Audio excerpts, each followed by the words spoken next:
Hi everyone, it's Tanya Kraus here and you're joining me for an episode of Let's Talk Horses. What we're talking about today is building confidence in the horse, and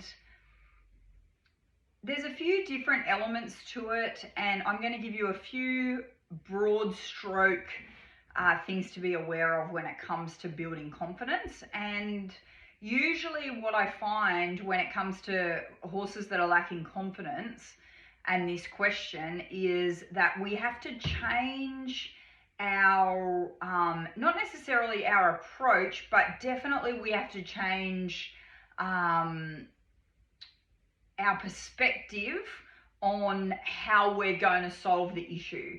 Sometimes I either see one of either end of the scale. The first one being the person that is very conscious of their horse's lack of confidence, and they almost reconfirm the lack of confidence over and over again by sneaking around, so doing everything so small and so quiet that when you actually do make a bigger move, and it's not even necessarily a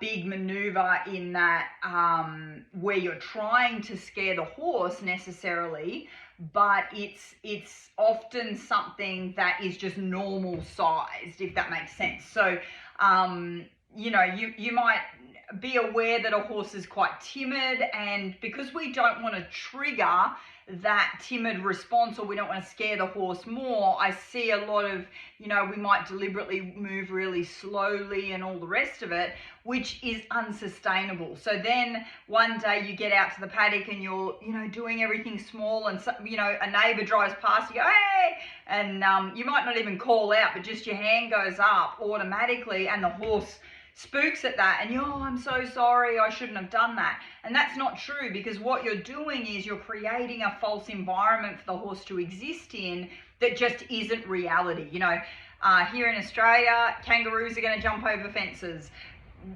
Wild dogs are going to go through the paddock, the wind's going to blow the buckets around the paddock. All of these day-to-day things are going to happen that are going to be triggering to your horse if you've got a spooky horse. And so the best thing to do is to, go about your day normally with an awareness of the horse's lack of confidence, but not preserving it. The other end of that scale is we need to make everything big and loud, and then, the horse will just get used to it, and then that'll solve the problem. And this in itself is, one, it's not sustainable, and two, it's overwhelming. So sometimes it can look like it has solved the problem, because the horse actually shuts themselves down because everything is so overwhelming and big all the time that the horse retreats into a dissociative pattern, and we go, look, he's super quiet, but that's not actually the case. So I really feel like I could end this here, because you need to identify which end of the scale you're at, and it doesn't matter which end of the scale you're at. What you need to do is find the balance in the middle. So one of the first steps in that is understanding the horse, and being a little bit pragmatic about it. Okay, the horse lacks confidence, the horse is spooky. It might be because the horse has been mistreated. I've dealt with so many horses that have been mistreated or that have trauma, and it breaks our heart so much that we never want them to experience that again, and so we're so not wanting them to be scared again. And unfortunately, that's not real life. Real life has loud noises and movements and things like that. So we're better off going, having a pragmatic approach. Okay, certain things scare the horse. Let's see if we can't take things slow, but not preserve that fear.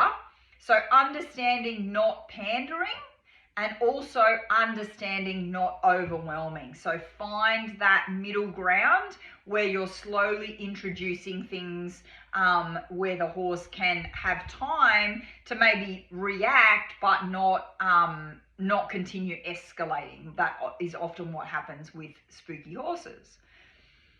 When you have a horse that's spooky, often their reactive behavior is the thing that they believe is going to end with the stimulus stopping. So if you don't get your timing right when you are working with a timid horse, then you are either going to make him more timid, or like I just spoke about, you're going to overwhelm him. So if you keep flapping something until the horse shuts down, then what you've taught him to do is shut down. If you flap something and it makes a noise and the horse kind of spooks and you stop when the horse spooks, then you're also teaching him that his behavior is stopping the thing from happening. So the middle ground is to slowly introduce things quietly and slowly get to that big point. So, you might have a flapping flag or a stock whip or something like that. And what we want to do is go in with the big flap and, like I say, teach the horse to not move his feet. Well, what happens is what we're teaching the horse to do is freeze. We're eliciting the freeze response.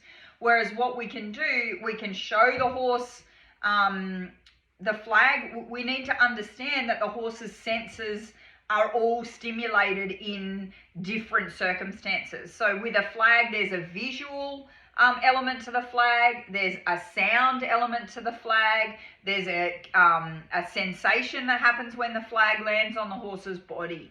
So we have to understand that if we can introduce all of those things one thing at a time, that the horse is going to build confidence around that thing. Okay, so timing is critical, and slowly introducing the end result. So the same thing would happen with a stock whip. I would want to show the horse the stock whip, have him reaching and smelling it and being okay with it, just sort of being around and away from him so he can look at it without it making a noise. And then I would slowly increase, showing the horse, oh, look, this thing can move. And it still doesn't make the noise, and just get the horse following and tracking it when it's not making the noise, and then having it further away and maybe having it make the noise but only one crack, and so the horse understands that there's nothing happening following that crack, and so on and so forth. So timing's essential. Consistency is the next thing. So us being consistent in the way that we're doing things and our approach to doing things. Like I said, you might have a great desire to modify your behavior, but instead of modifying your behavior and sneaking around the horse, what I'm going to say is do whatever you're doing at your normal energy level, but you might need to do it slower. So let's say, for example, you're walking into a yard, the horse is quite spooky. At the sight of people, they may have had a traumatic experience. And so what you've been doing is walking up and opening the gate really quietly and walking really quietly into the yard and closing the gate, making it not make noise and avoiding eye contact and sort of sneaking around and making everything really quiet. Or you may have been walking up to the gate and opening the gate and, oh, well, you'll get over it eventually, that sort of approach. So what we want to do, again, they're both extremes. What we want to do is find our normal, how would I walk in the gate with my normal horse that's not worried about anything, and then slow it down. So what I might do is walk up to the gate at my normal energy level or my normal pace and take a breath. And then I'm going to open the gate, walk through the gate, turn, close the gate, because obviously we don't want to stand there with an open gate, and stop in the gateway, take a breath. Take two, take three. Watch the horse's body language. Let the horse go, oh, she's coming in the gate. Oh, she just came in the gate. Oh, she's walking up to the gate. Oh, she just walked up to the gate. Yeah, so what you're allowing to happen is the horse to elevate or peak, but then you're giving them the time and space to slow themselves down and bring themselves back down. When you stack it all together, you're going up to the gate and in the gate and through the gate and up to the horse and grabbing the halter and everything's, it's stacking on one on the other. So if you can come in and take a breath and the horse can actually look at you and go, oh, okay, you know, it's fine. Lower their head, take a breath. We start to approach the horse. And he might elevate, but then he realizes, oh, you're just walking up to me. And then you might take a breath before you reach out and show him your hand. Let him smell your hand, stand back, take a breath, and so on and so forth. So you're still going to present everything at the same normal energy level, but you're going to go slower so the horse has time to go, oh, that was nothing. Oh, that was nothing. Oh, that was nothing. If you do everything at an excessive level, what happens is the horse goes, it's something, it's something, it's something, it's something, I'll just shut down. Or the horse goes, oh, it's nothing, it's nothing, it's nothing, it's nothing, because it's so quiet, so it's nothing, right? What you want the horse to do is go, it's something, but it's nothing in that it doesn't bother me. I'm not bothered. It's something, but I'm not bothered. It's something, I'm not bothered. Yeah? That's the way you're going to keep them engaged and interested and actually retaining the information, which is ultimately what we're trying to do. We're asking the horse to retain the information that you're safe and this isn't going to hurt you. So we want to be consistent in our energy levels and our approach. You know, not super quiet, not super loud, just consistent in our energy, but maybe slow it down. The next thing that we want to be aware of is introducing one thing at a time. So as I gave the example with the flag or the stock whip, you might introduce the senses one at a time. The visual, the auditory, the kinesthetic, the way that it feels. Maybe there's a smell. If you're working with something like a spray or something like that, there might be a smell. You know, you need to be aware that that smell can be introduced later as well. Okay, so you can break things down into one sense at a time. And so not only are we going to do one sense at a time, but we're going to do one thing at a time. So you're not going to work with the horse, you know, at 9 o'clock we're going to do the flag, and at 9:15 we're going to do the stock whip, and at 9:30 we're going to do a pool noodle, and at 9:40 we're going to do this, and at 9:50, yeah, we're going to do a flag for a week. Because what's going to happen as you present that flag to the horse in the same way, in the same method all week, the horse eventually gets to the end of the week or month or whatever. It depends on how much trauma they've had or whatever. At the end of that week, the horse goes, oh, it's just the flag. Yeah. Whereas if we're introducing new things all the time, one after the other, the horse goes, how many things am I going to be scared of today?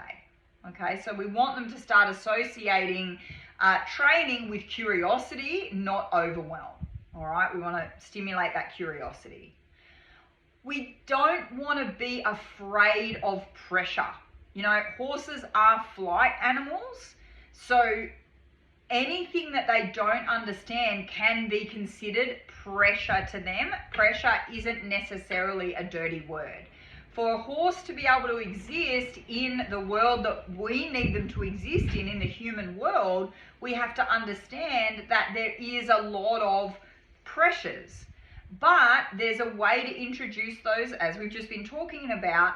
It's not about not having pressure, it's about not taking the pressure to the place of overwhelm where the horse feels like they need to shut down. And it's not about avoiding pressure altogether. It's about, you know, stimulus is good for all minds. Stimulus is required for all types of learning. I'm sure many of us can come up with different examples of where a mildly stressful situation resulted in a positive learning experience. But there's an element where that stressful situation got tipped over into a fully stressful situation, which caused us to have a trauma response, which now we consider a traumatic experience in our lives. So it's about finding the balance. It's not about avoiding pressure. Pressure is not a dirty word, but it's also understanding that horses are designed to escalate and then flatten. Escalate and then flatten. I know some people say, well, horses are a flight animal and horses are prey, so they're designed to be anxious all the time. That's not true. If a horse was anxious all the time, what you see when a horse is anxious all the time is unhealthy bodies. So they often are really hard doers. They're hard to keep weight on because they're skinny all the time, because they're always reacting. They might show stereotypic behaviours where they're pacing fences or running up and down. Sorry for the helicopter, we're in a fire zone at the moment. We're fine, but there is fires locally and the choppers are all coming in and landing and fueling up just behind our home. They've been amazing, working for days and days. We're nearly up to a full week now. I think there's about 3 choppers just all day, every day. They're doing an incredible job. So it's not about avoiding pressure, it's about healthy pressure. And that I have to be really, clear on that one. Like I say, some people will say a horse is a prey animal, they're meant to be anxious all the time. That's not true. When you see a horse that is hard to keep weight on, when you see a horse that demonstrates stereotypic behavior like pacing or cribbing and things like that, that's all stressful mannerisms. Horses in the wild don't do that. They're fat. They graze a lot of the time with their heads down. They're not hypervigilant. They're not always on alert. They're very conscious of what goes on in their environment and they're ready to run at a second's notice, but they're not anxious 24/7. That is a myth. That is not true. So as we start to introduce different pressures in a familiar environment like home, then we can start to introduce new experiences. Maybe we can start to take them on short walks, still within the one thing at a time guideline. So, taking a horse on a walk is, it would be great if you could do it with a more experienced, quiet horse. It would be great if you can even do it within your own property, like obviously a horse that, lives in his paddock, he's probably confident around his paddock, but once you actually start leading him around and maybe taking him a little bit further away from the herd, that's going to introduce an element of pressure. So we do have to start to introduce experiences to our horses, but in a healthy, positive way. Okay, so this has been a really brief overview on some tips in building confidence around our horses, and I am going to recommend a resource, and yes, it is my book. I've got both of my books here. I call them the purple one and the yellow one. The purple one is called Lessons from Horses Perspectives, and the yellow one is Lessons from Horses Enlightenment. I highly recommend Lessons from Horses Enlightenment for those of you with spooky horses or anything like that, because what it does is it explains a lot of the things that I've spoken about, layering pressure. It talks about how we can use the principle of the suck it up cup and how my horse is nice and comfortable here, but then as we layer the pressure, we get to overflow and overwhelm, which we want to avoid. It talks about the ways to introduce different levels of stimulus. It has our horse's steps to survival. So it's going to introduce to you, what it's like for a prey animal, what it's like to exist as a prey animal, and how they are naturally designed to process stress and information. And that's probably, here we are introducing, talking about the window of tolerance when it comes to exposing our horses to tractors or other stimulus and things like that. Talks about lunging and how that can be a very stressful situation when not done wrong. So I do highly recommend it. I know it's my book, but it's available on our website, horsemanshipforperformance.com. You won't see me do this very often on this show. This show isn't about me promoting my own services. It is for all horse owners everywhere, but in regards to this topic, building confidence in the horse, understanding is the first step, and there's so much vital information in this book. If I could afford to give it away for free to every horse owner everywhere, I would, but unfortunately I can't. So if there's anyone watching who wants to sponsor it to be given away for free, by all means contact me, and we'll organise something. So I think it's very much like a guidebook for the horse. And I hope that gives you some great information in regards to building confidence in the horse. Don't forget to let me know if there's some topics that you want to see me talk about here on Let's Talk Horses. Thanks for joining me.